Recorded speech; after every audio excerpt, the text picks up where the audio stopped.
It has long been known that United States Congress people often engage in what we would generally call insider trading. In other words, making stock market decisions, buys and sells based on insider information that the rest of us, if we had access to it and made buying and selling decisions based on it, we would go to jail for it, but they're not going to jail for it.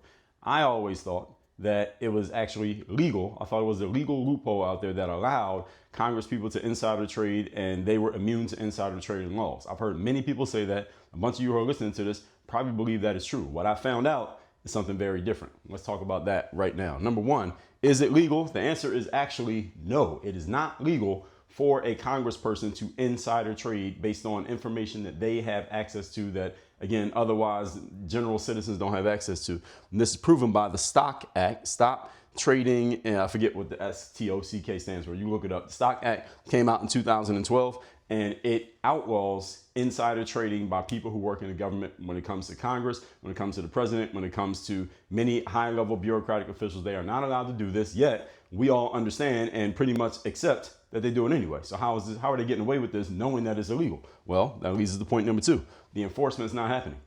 The problem with the enforcement of insider trading by the people who work in the government is that who would have to call on them to have the law enforced? Well, it had to be somebody who works in Congress. And there's going to be some people on the other side of the aisle that maybe you might be happy to see get arrested. But then some of your colleagues on your side of the aisle, they're going to get arrested too. Therefore, no congressperson says anything, even if they know that it's happening and they know that it's wrong or they think that it's wrong. They're still not doing anything about it because, again, some of their own friends are going to get taken down if the authorities start sniffing around to find out who's actually doing this. So Congress will have to police itself. That's the reason why they're not being policed. Same reason why we don't have term limits in Congress, because they would have to do it to themselves. And that leads us to point number three, this thing called an honest graft. And there was a guy in one of my live streams actually on TikTok who gave me this term. I never heard of the term before. I went and looked it up, and it came from this guy named G.W. Plunkett. And what it is a legal but ethically murky use of a privileged position in order to make money, which is literally what the United States government does, especially people who work in Congress.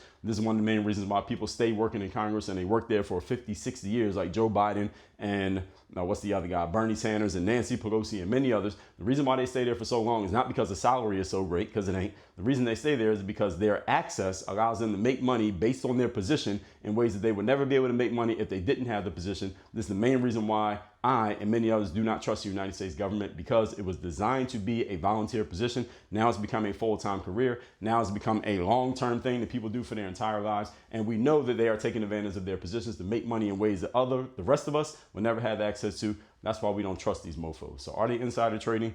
We know they are. Work on your game.